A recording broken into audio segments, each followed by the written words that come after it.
Hi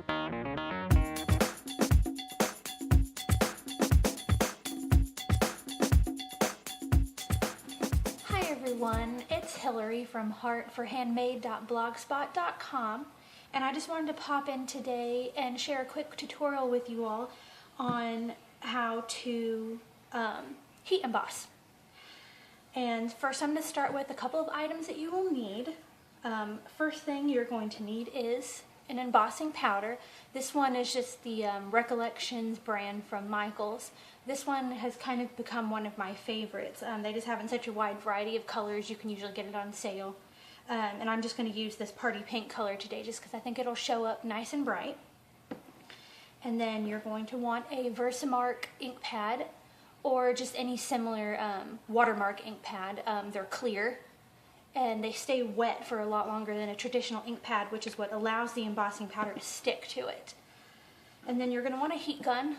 This is just a simple one from Hobby Lobby. You can usually get this one on sale quite often for $10. And I've had it for a few years and it works quite well. And then you're also going to want a piece of scratch paper. As you can see, I've used this one quite a bit. It's got a bunch of stamping on it, but I just have it creased in the middle so that once I stamp my image and put the powder on it, I can dump the excess powder on this paper here, fold it in half, and get it dumped back into the container so I don't have to waste it. Okay, so first I'm just going to stamp this little flower here from one of my favorite Verve stamp sets.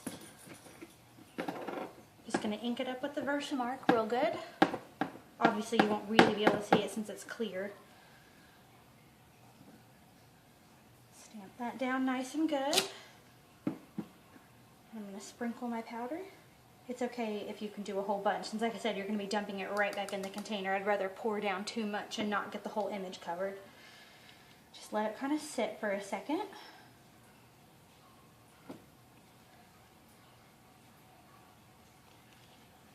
And dump it off, give it a little tap.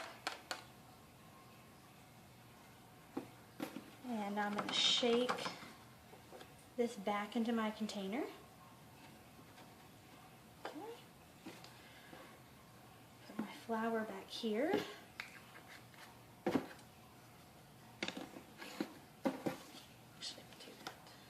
Then I'm going to turn on my heat gun.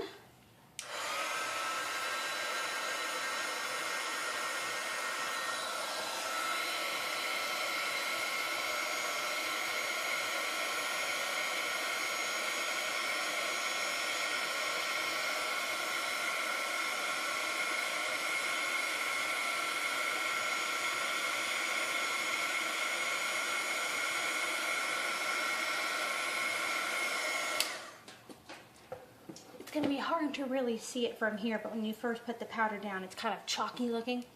And then once you set the heat gun to it, it makes it really shiny and it's quite pretty.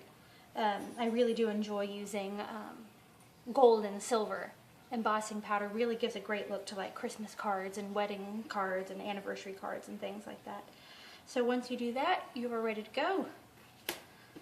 I will also show you what to do if you like to use digital stamps that you print off the computer. Obviously there's nothing to really ink, but Ink Essentials by Ranger has these embossing pens. They come in a pack of 2. There's a clear one and a black one. Most of the time I use the clear one, but I like to use the black one if I'm using black embossing powder because it just makes sure that you can't see through it at all. And you can just get these pens and they work just like the Versamark ink pad. And I won't do this whole butterfly, I'll just do a little bit for you so you get an idea. Just go over some of these lines on the wings. I'm not doing it real neat, but just so you can get the idea.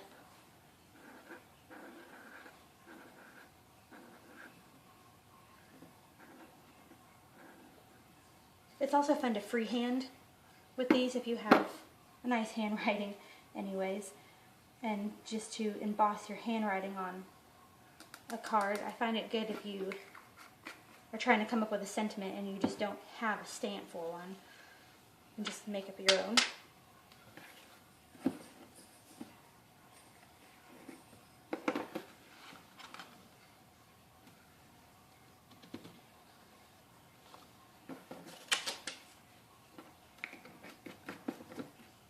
And again, just like the other stamp, we heat it up the same way.